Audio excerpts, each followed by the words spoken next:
وسلم اذا استيقظ من الليل قال لا الہ الا انت سبحانک اللہم وبحمدک استغفرک لذنبی واسألک رحمتک اللہم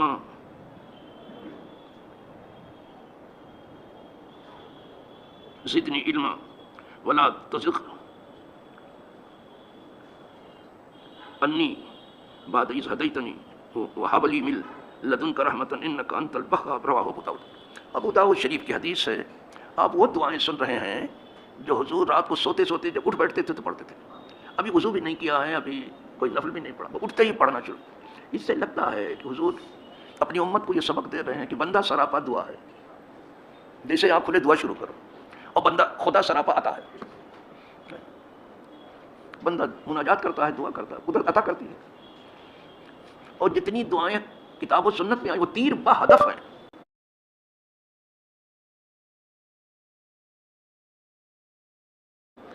ان کے پیچھے معنی ہے, ان پر فرشتے مقرر ہیں. یہ نہ سمجھیے کہ الفاظ ہیں جو دہرائے جاتے ہیں. یہ اساطیر الاولین نہیں ہے اگلوں کی کہانی. کچھ لوگ اگلوں کی کہانی کی طرح سے دعا کرتے ہیں اور اس پہ قرات بھی کرنے لگتے ہیں. دعا میں قرات کہیں, دعا دل کی ہر دھڑکن کا نام ہے. کسی شبد دھڑک رہا ہے دل, وہ قرات کرنے لگتا ہے. جہاں قرات ہے قرات ہے. تو جب اٹھتے تھے تو اٹھتے ہی دعا شروع کرتے تھے. ایک چیز تو یہ سمجھ میں آتی ہے. دوسری یہ سمجھ میں آتی ہے کہ دعا کوئی بہت اس طرح سے نہیں پڑھتے جیسے ہم پڑھتے ہیں. ہم تو دعا اس طرح سے پڑھتے ہیں کہ ہماری کان نہیں سن پاتے. یہ ہماری اپنی دعا ہے تو دنیا کیا سنے گی. حضور کی دعا ایسی نہیں تھی. حضور ایسی دعا کرتے تھے کہ گھر والے بھی سنتے تھے اور گھر سے متصل جو لوگ وہ بھی سن لیتے. وہ بھی رات کی دعا زور زور سے پڑھتے تھے. اس لیے امت کو سکھانا ہی تو تھا. گھر والے بھی سیکھ لیں, باہر والے بھی سیکھیں. ہماری دعا تو ہمارے کان کو بھی نہیں سنتے. یہ اتنی زوردار دعا کرتے ہیں ہم لوگ. یہ سب ہماری کمزوریاں ہیں.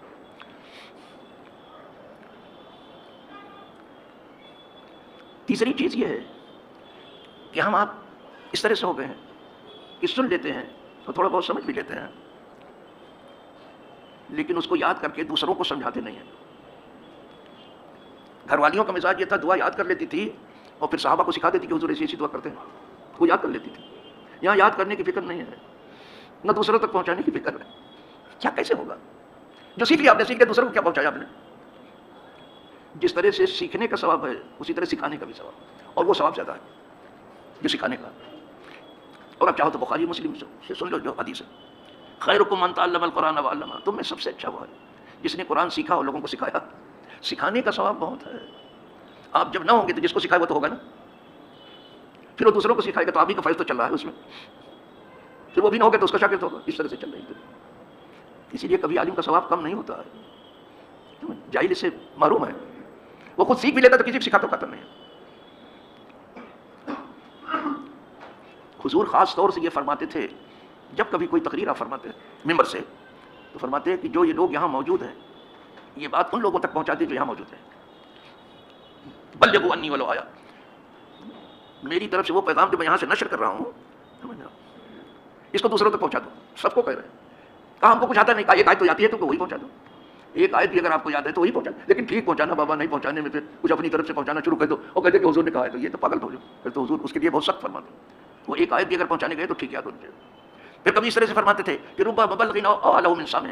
کبھی کبھی ایسا ہوتا ہے تم یہاں موجود ہو نا, دوسروں کو پہنچا رہے ہو پیغام, تو جس کو پیغام پہنچا رہے ہو وہ تم سے زیادہ ہوشیار ہے. وہ اس کو زیادہ یاد رکھے گا, اس سے زیادہ معنی اخذ کرے گا اور زیادہ اس کو یاد رکھے گا. پہنچانے والے کو کیا کہتے ہیں؟ مبلغ. کہتے بھائی مبلغ صاحب آ رہے ہیں. اور جس کو پہنچایا جاتا ہے اس کو کیا کہتے ہیں؟ مبلغ. بس بولنے میں فرق ہوگا. ایک ہے مبلغ, ایک ہے مبلغ. مبلغ کو تو آپ جائیں, مبلغ کو نہیں جائیں. جس کو وہ پہنچاتا ہے مبلغ ہے. تو کبھی جن کو پہنچایا گیا وہ زیادہ ہوشیار ہے.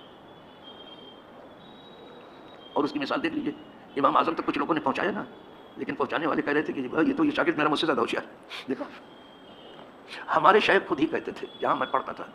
میں بات کر رہا ہوں اپنے شیخ کی, شیخ عبدالعزیز محدث مراد آبادی, اسے حافظ ملت لوگ. ان کے ایک شاگرد تھے حافظ عبدالرؤف, اور نائب شیخ الحدیث. تو حضرت کہتے تھے کہ میرا ہے تو یہ شاگرد لیکن مجھ سے زیادہ قابل ہے. یہ تو یہ اس کی ہمت افزائی کے لیے کہتے تھے. دوسرے یہ بالکل ہمت افزائی بھی نہیں, بہت ہوشیار تھے وہ نائب شیخ الحدیث. ان کے بارے میں اور دوسرے مدرسین کا کہنا یہ تھا کہ ہر مدرس پڑھاتا ہے اپنے شاگرد کو, لیکن حافظ جی پڑھاتے نہیں پلاتے ہیں. ایسا مدرس میں نے واقعی نہیں دیکھا.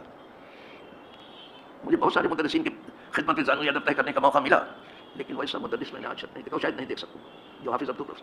وہ جانے اشرفیت ہے، روح اشرفیت ہے، آبروئے اشرفیت ہے، زینت اشرفیت ہے. اور اتنے سادہ تھے کہ لگتا تھا وہ بھی طالب علم. اتنے سادہ تھے. ایک معمولی سے کرتے و پاجامے میں رہتے تھے، ایک معمولی سی ٹوپی لگاتے تھے. قصبے کے ایک آدمی نے ایک دن ان کو چلتے پھرتے دیکھا تو روک کر کے کہا آپ بہت دن سے یہاں چلتے پھرتے ہیں، ابھی فارغ نہیں ہوئے؟ کہا ہو جاؤں گا ہو جاؤں گا. لگا اس کو لگا کہ یہ طالب علم ہے. کہا بہت دن سے آپ کو دیکھتا ہوں یہاں چلتے پھرتے ہیں، ابھی آپ فارغ نہیں ہوئے، یعنی آپ کی فراغت علمی نہیں ہوئی؟ تو یہ نہیں کہا کہ میں نائب شیخ الحدیث ہوں. کہا اچھا ہو جاؤں گا فارغ. کہا کہ چلے، اور کوئی ادھر ڈانٹ دیتا. جب کچھ دور چلے گئے تھے ایک آدمی نے کہا اے پاگل آدمی، کس سے بات کر رہا تھا؟ جس سے تو بات کر رہا وہ نائب شیخ الحدیث ہے، وہ بھی اشرفیہ جیسے ادارے کے، سمجھ گئے؟ یہ سنیوں کا سب سے بڑا ادارہ ہے، وہ نائب شیخ الحدیث ہے. اور تو کہتا ابھی فارغ نہیں. اچھا اسی کو کہا کہ گدڑی میں لال، لال ڈھونڈنا ہے تو گدڑی میں ڈھونڈو، سمجھے؟ گدڑی میں لال. میں نے پڑھا ان سے الحمدللہ، اور ان کی کرم فرمائیوں سے اور ان کی طرز تفہیم سے میں نے بہت کچھ سیکھا الحمدللہ. لیکن آرزو تھی کہ کچھ دن اور ان کے قدم میں رہوں تو اچھا ہے. لیکن یہاں سے بلاوا آ گیا اشرف العلماء کا، یہ بچہ اگر دارالعلوم میں موجود ہے تو اس کو بھیج دیا جائے. میری نشاندہی کر کے بتایا، نام میرا بھول گئے تھے نشاندہی، تو چلا. میری آرزو تھی کہ کچھ دن میں اور ان کے قدموں میں رہ کے کچھ اور سیکھوں. اچھا صاحب، یہ جو ہے حضور کی جو اٹھتے ہی دعا ہوتی تھی، بستر سے اٹھنے کی دعا شروع، یہ دوسری فصل ہے اس کی. اس میں 3 حدیثیں ہیں، 2 تو میں آج پڑھنے کی کوشش کروں گا، تیسری کل انشاءاللہ پڑھ لوں گا. تو یہ دوسری بھی ختم ہو جائے پھر تیسری پڑھ لیں گے انشاءاللہ. آپ کو بھی اندازہ ہوگا دعا سے کہ کیسے حضور دعا کرتے ہیں. ام المومنین عائشہ صدیقہ رضی اللہ تعالیٰ عنہ فرماتی ہیں کہ رسول اللہ صلی اللہ علیہ وسلم جب بیدار ہوتے تھے نیند سے رات کو تو پڑھتے تھے لا الہ الا انت، کوئی معبود نہیں ہے تیرے سوا. اٹھتے ہی کہتے تھے. اور یہ سب سے بڑی حقیقت ہے جو کسی آدمی کے منہ سے نکلتی ہے، یہ توحید ہے. تیرے سوا کوئی معبود نہیں. بس یہ توحید ہے، لا الہ الا انت، کوئی معبود نہیں مگر تیرے سوا. یہ کہتے تھے. پھر کیا کہتے تھے؟ لا الہ الا انت سبحانک، تیرے سوا کوئی معبود نہیں، پاکی تیرے، تو پاک ہے. اللہ پاک ہے، اور اسی لیے جو پاک رہتے ہیں ان کو دوست رکھتا ہے. ناپاک رہنے کی عادت چھوڑ دو، پاک رہو. پھر یہ نہیں کہا کہ کیا پاک رہے، کپڑا تمہارا پاک رہے، تمہارا جسم پاک رہے، تمہارا بستر پاک رہے، تم جہاں نماز پڑھتے ہو زمین پاک رہے. سمجھ میں آئے؟ یہ تو سب جانتے ہی ہو آپ نا، یہ سب پاک رہے. پھر تمہارا دل پاک رہے، تمہارا دماغ پاک رہے، تمہاری آنکھ پاک رہے، تمہاری ناک پاک رہے، تمہارا کان پاک. سب کو پاک بناؤ، سب کو پاک بناتے جاؤ. اور جب بندہ بہت پاک ہوتا ہے تو قدرت اپنے سے فوراً قریب کر لیتی ہے، قرب ربانی مل جاتا ہے. صرف یہ آنکھوں کو پاک بنانے میں، کان کو پاک بنانے، منہ کو پاک بنانے میں مولانا روم 3 ہی کا ذکر کر رہے ہیں کہ اگر آپ نے ان تینوں کو پاک بنانے کی کوشش کی تو کامیاب ہو گیا تو کہا نور الہی آپ کے سینے میں جھلکنے لگا. یہ دعوے کے ساتھ کہا مثنوی شریف. سناؤ مثنوی. چشم بندو، یعنی آنکھ کو بند کرو، جو چیز نہیں دیکھنے مت دیکھو. چشم بندو، گوش بندو، گوش کان کو کہتے ہیں. گاف واو اور شی، گوش، اس کے معنی کان. کان بند کرو، جو نہیں سننا چاہیے مت سنو. لب بند، منہ بند کرو، جو منہ سے نہیں بولنا چاہیے مت بولو. 3 ہی چیز کو کہہ رہے ہیں نا. گر نبینی نور حق برمن بخل، اس کے بعد بھی تمہیں سینے میں نور الہی جھلکتا نہ دکھائی دیتے، میرے اوپر ہنس لینا جتنا چاہے، اتنی کتابیں کے ساتھ. لیکن یہ سستا نسخہ نہیں ہے، مہنگا ہے، بہت مہنگا ہے. جب آپ عمل کرنے جائیں گے تو سننے میں تو سستا لگ رہا ہے، لیکن جب عمل کرنے جاؤ گے نا تب اس کا مہنگا ہونا معلوم ہو جائے گا. باقی ہے تیرے لیے. اللہم سبحانک، اللہم پاکی ہے اے اللہ تیرے لیے، وہ بحمدک، تیری حمد کے ساتھ، تیری تعریف کے ساتھ. استغفرک، میں معافی چاہتا ہوں لذنبی، میرے گناہ کی. حضور کہہ رہے ہیں میرے گناہ کی، گناہ ہوتا ہے تو معصوم ہے. تو جو خلاف اولا ہے اگر وہ بھی ہو جائے تو اس کو بھی وہ گناہ سمجھتے ہیں. یعنی 2 جائز کام ہے، اس میں بھاری والی کو چھوڑ کے ہلکا والے کو لے لے تو کیا وہ بھی گناہ ہے. تو کہا میں معافی چاہتا ہوں میرے گناہ کی. اور اصل میں یہ درس دینا امت کو، میں معافی چاہتا ہوں میرے گناہ کی. واسألک رحمتک، اور میں تجھ سے تیری رحمت مانگتا ہوں. اللہ سے کیا مانگتا ہے بندہ؟ تیری رحمت. تجھ سے تیری رحمت مانگتا ہوں. رحمت کیا ہے کہ تجھ سے میں تیری رحمت مانگتا ہوں. رحمت یہ ہے آدمی دنیا میں بھی عافیت محسوس کرے، آخرت میں نجات ہو جائے. تجھ سے تیری رحمت مانگتا ہوں. اور جو بھی جنت میں جائے گا اللہ کی رحمت ہی سے جائے گا، سمجھ لینا. یہ پکا یاد رکھنا. کچھ کام نہیں آئے گا، صرف اس کی رحمت کام آئے گا. اور یہاں بھی جو سکھ اور چین کی سانس لے لیتے اس کی رحمت. کوئی اپنے ہنر کا تذکرہ نہ کرے کہ میرا ہنر ہے، اگر ہنر ہے بھی تو کوئی خدا کا دیا ہوا ہے، جب آپ خود سے کچھ نہیں ہے تو آپ کا ہنر بھی کچھ نہیں ہے. جی صاحب. اللہم اے میرے اللہ، اللہم زدنی علما، اے اللہ میرے علم کو زیادہ کر. علم کی کوئی حد نہیں ہے، ہر چیز کی حد ہے، علم کی کوئی حد نہیں. کہا اے اللہ میرے علم کو زیادہ کر، یہ صبح اٹھتے ہی کہتے تھے. اس کا مطلب ہے علم سے زیادہ قیمتی چیز کچھ نہیں ہے، نہ سونا ہے، نہ چاندی ہے، نہ یوجنیم ہے، نہ ریال ہے، نہ ڈالر ہے، نہ پاؤنڈ ہے، نہ شلنگ ہے، کچھ نہیں. علم سے قیمتی چیز کوئی نہیں. علم مانگو خدا سے، اور علم وہ مانگو جو خدا کی پہچان کرا دے. تو علم وہ مانگو جو تمہیں خود تمہاری پہچان کرا دے. رب زدنی علما، اے اللہ میرے علم کو زیادہ کر. تو حضور دعا کرتے جاتے تھے، علم بڑھتا جاتا تھا، دعا کرتے جاتے تھے، علم بڑھتا. تو وہ حضور کا علم ہے جو کہیں رکا ہی نہیں. حضور برابر دعا کرتے رہے، وہ علم برابر بڑھتا رہا. وہ ہم لوگوں کا علم ہے کہ کہاں رک گیا. ایک دعا یاد کر لی تو دوسری یاد ہی نہیں، کچھ بھی نہیں. ایک سورہ یاد کر لی تو دوسری یاد ہی نہیں. کتنوں کو قل هو اللہ احد نہیں یاد ہے، اور کتنے یاد ہے. کیا کرو گے آپ؟ رب زدنی علما، اے اللہ میرے علم کو زیادہ کر. حضور دعا کرتے رہے، حضور کا علم آخر تک بڑھتا رہا، روز بڑھتا تھا.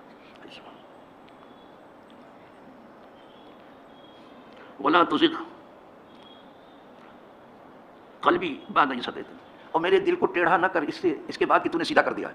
میرا دل تو نے اپنے کرم سے سیدھا کر، اب ٹیڑھا نہیں کرنا. یہ میں برابر اسی لیے وہ دعا کرتا ہوں، ربنا لا تزغ قلوبنا. یہ دل سیدھا اور ٹیڑھا ہوتا رہتا ہے. دعا کرتے تھے اللہ جب ایک بار تو نے میرا دل سیدھا کر دیا ہے اب ٹیڑھا نہیں کرنا. یعنی تو نے اپنی سیدھا کرنے کا مطلب اپنی بندگی میں لگا دیا ہے میرے دل، تو اب دنیا میں گم نہ ہو جاؤں میں جا کر کے. وَهَبْ لِي مِن لَدُنْكَ رَحْمَةً، اور اپنے پاس سے مجھے اپنی رحمت دے دے. پھر وہی رحمت کی بات آئی، اِنَّكَ أَنْتَ الْوَهَّابُ، بے شک تو بہت دینے والا ہے. وہاب کہتے ہیں دینے کو، تو بہت دینے. وہاب مبالغے کا صیغہ ہے، بہت دینے والا. جس کو دیتا ہے اس کی جھولی پھٹ پھٹ جاتی ہے. بہت دینے والا ہے، سمجھ رہے ہیں؟ انت الوہاب، اس کا نام ہی وہاب ہے، بہت دینے والا. تو بہت دینے والا ہے، میں تجھے سے مانگتا ہوں. بہت بڑی دعا ہے یہ، ربنا لا، تجھے پڑھتا ہوں میں. آپ رات بھر مانگو گے تو یہ چیز نہیں مانگ سکو جو اسی ایک دعا میں. رات بھر مانگو گے جب بھی، کیونکہ یہ قرآن کی دعا ہے. آئی بات سمجھ؟ اس کو ابو داؤد نے روایت کیا. ایک حدیث اور سن لیجیے. وعن معاذ بن جبل، بہت جلیل القدر صحابی ہیں. یہ یمن کے گورنر تھے، وہ یمن جس نے امریکہ کے ناک میں دم کر دیا ہے. وہ مچھر کھا گیا اس نمرود کو. امریکہ اس وقت نمرود ہے، وہ مچھر کی طرح سے بیچارہ یمن، یہ وہ مچھر کھا گیا اس نمرود کو. ساری شیخی بلا دی سب اس کی. اللہ جب سزا دیتا ہے بڑوں کو نا تو بہت چھوٹوں کے ذریعے اس کی پٹائی کراتا ہے. یہ دنیا تنگ رہتے. اور جو بڑے بڑے کہلاتے ہیں وہ سب ایسے آرام میں، وہ رنگین دن ڈھونڈ رہے، رنگین راتیں تلاش کر رہے ہیں. سمجھ رہے؟ وہ سمجھتے ہیں کہ ہم نہ ہوں گے تو رات کی رنگینی کیا رہی ہو، دن کی رنگینی کیا رہی ہو. وہ رنگ تلاش کر رہے ہیں. تو معاذ بن جبل گورنر تھے یمن کے، وہ بھی حضور کے بنائے ہوئے گورنر. یہ حرام حلال کے بہت جاننے والے تھے. تو انہیں سے حدیث ہے یہ بات معاذ بن جبل سے. قال قال رسول اللہ صلی اللہ علیہ وسلم، وہ کہتے ہیں حضور نے ارشاد فرمایا، ما من مسلم یبیت علی ذکر طاہر فیتعر من اللیل یسأل اللہ خیر الا آتاہ اللہ ایاہ. رواہ احمد. احمد بن حنبل نے اس کو روایت کیا ہے. کہتے کوئی مسلمان ایسا نہیں ہے، حضور نے ارشاد فرمایا کوئی مسلمان ایسا نہیں ہے جو رات گزارے صاف ستھرا ہو کے ذکر کرنے کے اوپر، اور پھر صاف ستھرا ہو کر کے ذکر کر رہا ہے، پھر وہ اللہ سے ذکر کرنے کے بعد چیز مانگتا ہے. جو چیز چاہے مانگے اس کو، قدرت نے قید نہیں لگائی. فرمایا جو تمہارا چیز چاہے مانگو. تمہارا تو کام مانگتا ہے، ہمارا کام دینا ہے. تم مانگو. اچھا وہ مانگنے سے خوش ہوتا ہے. آدمی سے مانگو تو ناخوش ہو جائے گا، پاگل ہو جائے گا. یہی فرق ہے. بلکہ کسی عربی کی شاعر نے ایک اچھی بات کہی ہے. وہ کہتا ہے کہ اللہ یغضب حین ترکت سؤالہ، اللہ تم پر غضبناک ہوگا اگر تم اس سے مانگنا چھوڑ دو گے. وہ مانگنے سے خوش ہوتا ہے، نہیں مانگو گے تو تم سے ناخوش ہو جائے گا. کہ بندے ہو کر کے نہیں مانگتے ہو، بڑے بڑے غنی بنتے پھر ہوتے ہو. میرے سوا کون غنی فقیر تو تم ہو، تم کو کیا پڑ گیا. وہ غضبناک. تو اللہ اگر مانگنا آپ چھوڑ دیں تو ناخوش ہوتا، ناراض ہوتا. وہ بنی آدم یغضب حین یسأل، اور اولاد آدم اس وقت ناراض ہو جب اس سے کچھ مانگو آپ. جہاں آپ نے مانگا آپ سے ناراض ہو. بس مجھے یاد آتا سادی صاحب نے ایک آدمی کا واقعہ بھی لکھا ہے. ایک اللہ والا آیا اللہ والے کے پاس، اللہ والوں کے پاس جا کہا حضرت میرا سارا وقت غریب امیر لوگ تباہ کر ڈالتے ہیں، ہر وقت بھیڑ لگائے رہتے ہیں، اللہ والوں کے یہاں بھیڑ لگی رہتی ہے، کہا اس میں غریب امیر سبھی آتے ہیں، میرا وقت سب برباد کر ڈالتے ہیں، کچھ کرنے نہیں دیتے، کیا کروں؟ یہ اللہ والے سے پوچھ رہا ہے، وہ بھی پوچھتے رہتے ہیں، کہا ایک ہی راستہ ہے، بہت آسان ہے، کہا بتائیے حضرت کون سا؟ کہا جو غریب ہیں ان کو کچھ قرضہ دے دو، تو ادا نہیں کر پائیں گے تو تمہارے پاس آئیں گے نہیں، ہمارے لڑکے کی جاؤں گے تمہارے، تو وہ غریب آنا تمہارے پاس چھوڑ دیں گے، اور جب امیر ان سے کچھ مانگو، امیر سے مانگو کہ وہ تو کچھ دینا ہی نہیں چاہتا امیر، تو بولے وہاں کیا جائیں، وہاں جائیں گے تبھی سوال کریں گے اتنا دے دو اتنا دے دو، تو امیر بھی نہیں آئے گا، امیر مانگنے سے بہت ڈرتا ہے، یہ اللہ کی شان ہے کہ مانگنے سے خوش ہوتا ہے، کیا ہے اس کی شان؟ اب سورہ فاتحہ کے دو حصے ہیں، آدھے میں تو اللہ کی تعریف ہے، اس کی حمد ہے، اس کی ثنا ہے، آدھے میں کیا ہے؟ صرف خدا سے مانگنے تو ہے، یہ دن صراط المستقیم ہے، صرف مانگنے تو ہے، صراط الذین انعمت علیہم غیر المغضوب علیہم ولا الضالین تک سے مانگنے تو ہے، آدھا مانگنے میں ہے سورہ فاتحہ میں، تو مانگ رہا ہے، تو بڑی اونچی چیز مانگ رہا ہے، یہ جسے صراط مستقیم کہتے بہت اونچی چیز ہے، اے اللہ میں تجھ سے ایک ہی چیز مانگتا ہوں، مجھے سیدھی راہ چلا، یہ کتنا ہوشیار ہے مانگنے والا، کیا ہوشیاری خود قدرت نے سکھا دی، اے اللہ میں تجھ سے سیدھی راہ مانگتا ہوں، پھر اسی سیدھی راہ کو کھولا، یہ سیدھی راہ ہے کون؟ کہا جس پر تیرے اچھے بندے چلے وہ سیدھی راہ ہے، نبیین چلے، صدیقین چلے، شہداء چلے، صالحین چلے، وہ سیدھی راہ ہے، وہ راستہ چلا، یعنی راستہ مانگ رہا ہے نماز کے اندر، آج بس یہ سیدھی راہ کا سب سے بڑا نفع بتاؤں کیا ہے؟ اسی راہ پر قدرت ملتی ہے، ان ربی علی صراط مستقیم، تمہارا رب جب ملے گا اس وقت ملے گا جب تم سیدھی راہ چلنے لگو، سیدھی راہ پہ ملے گا، ہوشیاری کر کے، یعنی ایسی راہ چلا کہ میں تجھ تک پہنچ جاؤں، یہ مانگ رہا ہے، وہ بہت ہوشیار ہے مانگنے والا، بہت ہوشیار ہے بابا، لیکن سب کے نظر میں ہے کہاں، تو اتنی سرسری طور پر پڑھ لیتے ہیں کہ کہاں مانا وانا کہاں دیتے ہیں بیچارے، چلو تو کہا کہ وہ صاف ستھرا ہو کر کے صاف ستھرا ذکر کیا اس نے، سمجھو، اور رات گزاری، پھر اس کے بعد اللہ سے مانگنا شروع کیا، جو بھی مانگے گا اللہ اس کو دے ہی دے گا، رات کو سوتے وقت صاف ستھرے ہو کر کے آپ نے ذکر کیا اور سو گئے، اور پھر خدا سے کچھ مانگا، کہا خدا اسے وہ چیز دے کے رہے گا، خدا کرے وہ رات آئے اور وہ بات ہو ہم سب کے لیے کہ ہم جو مانگے اللہ سب دے دے، وآخر دعوانا الحمدللہ رب العالمین۔